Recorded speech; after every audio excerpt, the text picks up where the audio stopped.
दोन माळा बरोबर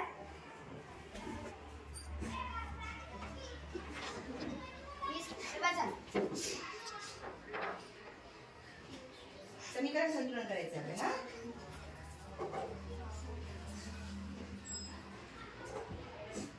बरोबर झाले का ते?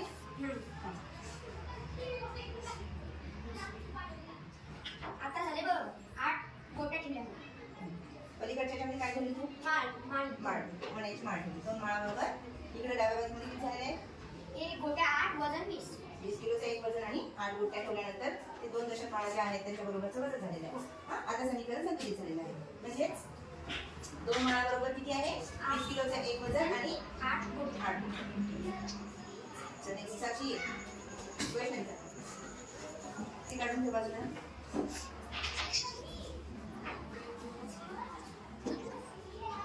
आता समीकरण संतुलित करायचे. वजन किती?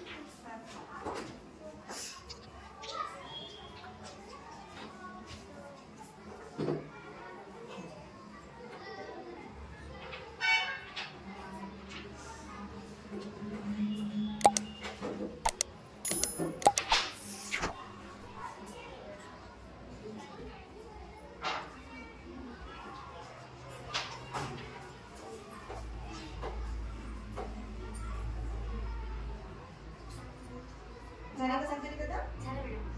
आता आपण इकडं 20 किलो वजन 3 गोट्या आणि इकडे 1 माळ ठेवली आहे. तर ह्याचं संतुलन झालं आहे. काढते बाजूला.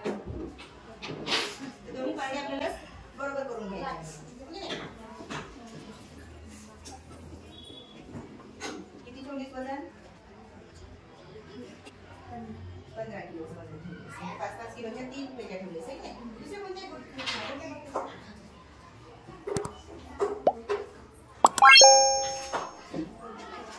हळूहळू ठेवायचं आपल्याला. तू काय करायचं करते का? तर लगेच आम्हाला होते का तिथं? सुटत नाही आहे का नाही? झाले का संतुलित आता? चालेल. म्हणजे 15 किलोच्या वजनाबरोबर किती गोट्या झालेल्या आहेत? 5 गोट्या. 5 गोट्याचं वजन किती आहे? 15 किलो. आपण म्हणू शकतो का? म्हणजे डावी बाजू बरोबर तुझी बाजू जेव्हा होते तेव्हा समीकरणाचं संतुलन होते आहे की नाही? छान. नेक्स्ट कोण आहे दादा?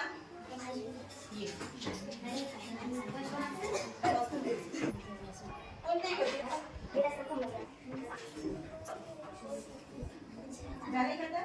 चालेल. Very good. काय काय ठेवलं बेटा तू इथं? इथं 2 गोट्या 2 दगड. हा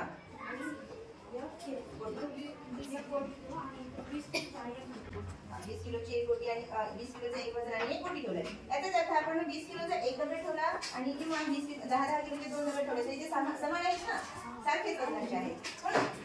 म्हणून हे काय झालेलं आहे? दगडांचे पारडे समान झालेले आहेत. त्याला आपण समीकरणाच्या भाषेमध्ये सुद्धा करू शकतो.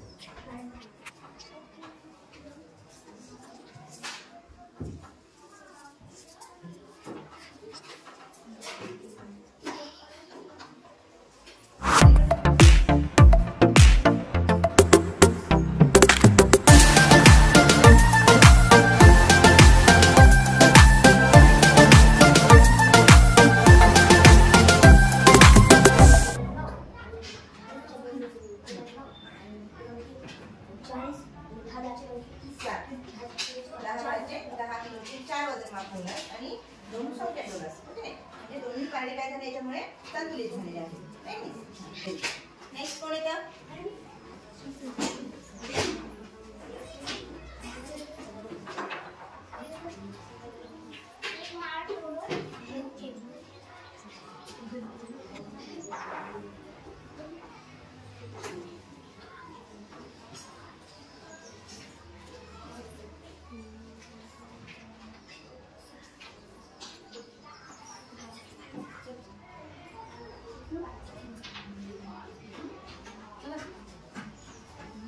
एक गोटी घेऊन बघ.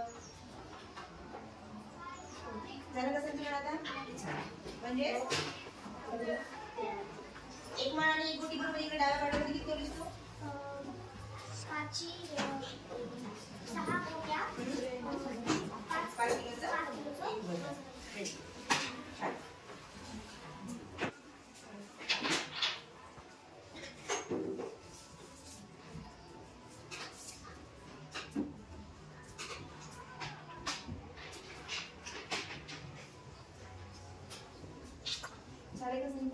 ठीक आहे, होते हलत आहे. आता हे बदल संतुलित होण्यासाठी काय काय केलंस तू? किती कुठे ठेवलंस?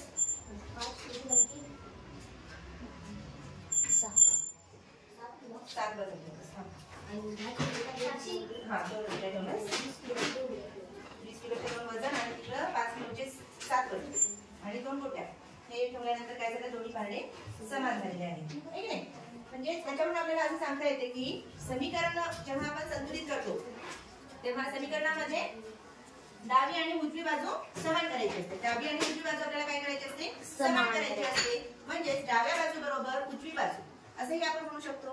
डाव्या बाजू बरोबर उजवी बाजू. आता डाव्या बाजूमध्ये काय घेतलं आपण? डाव्या बाजूमध्ये काय घेतलं? 20 किलोचे 2 वजन माप घेतले. ते आपण समीकरणाच्या भाषेमध्ये कसं लिहू शकतो? डावी बाजू बरोबर उजवी बाजू. आता इथं वजन मापामध्ये आपण डाव्या बाजूमध्ये काय घेतलेलं आहे? 2 20 किलोचे वजन घेतले आहे. म्हणजे 2 गुणिले 20 किती झाले? 20 गुणे 40 झाले. त्याचप्रमाणे उजव्या बाजूमध्ये काय घेतलं आपण? 5 किलोचे किती घेतले? 7 वजन घेतले. 5 गुणिले 7 अधिक ह्या 2 गोट्या घेतल्या. हा 2 गोट्याला आपण x म्हणू. त्यांचं माप माहित नाही किंवा किती असेल ते 2.5 किलोचे आपण अंदाजे गृहीत धरू शकतो. 7 वजा 35. आता इथे आपण काय केलं? 2 गोट्या म्हटलं. आता या 2 गोट्याचं वजन किती असेल? मग हे 35 आहे. कारण 40 या डाव्या बाजू बरोबर इकडची बाजू सुद्धा काय झाली आहे? आपली समान झालेली आहे, है की नाही? डाव्या बाजू बरोबर उजवी बाजू आलेली आहे. मग उजव्या बाजूमध्ये किती आहे? 5 किलोचे 7 वजन आहेत आणि ह्या 2 गोट्या आहेत. या 2 गोट्याचं वजन किती असेल? मग 5 किलोग्रॅम असेल, है की नाही? 5 किलोग्रॅम असेल. कारण याच्यामध्ये किती मिळवले? तर 40,000 5 किलो मिळवल्यानंतर म्हणून आपण काय केलं? इथं डावी बाजू 40 आहे म्हणून उजवी बाजू सुद्धा 40 झालेली आहे. अशा प्रकारे हे काय झालेलं आहे? समीकरण संतुलित झालेलं आहे. अशा करते व्हिडिओ तुम्हाला आवडला असेल आणि हा जो घटक आहे समीकरण संतुलित करणे हा सुद्धा तुम्हाला समजला असेल. जर व्हिडिओ चॅनलवर नवीन असाल तर चॅनलला सबस्क्राईब करा. व्हिडिओ आवडल्यास व्हिडिओला जास्तीत जास्त लाईक करा.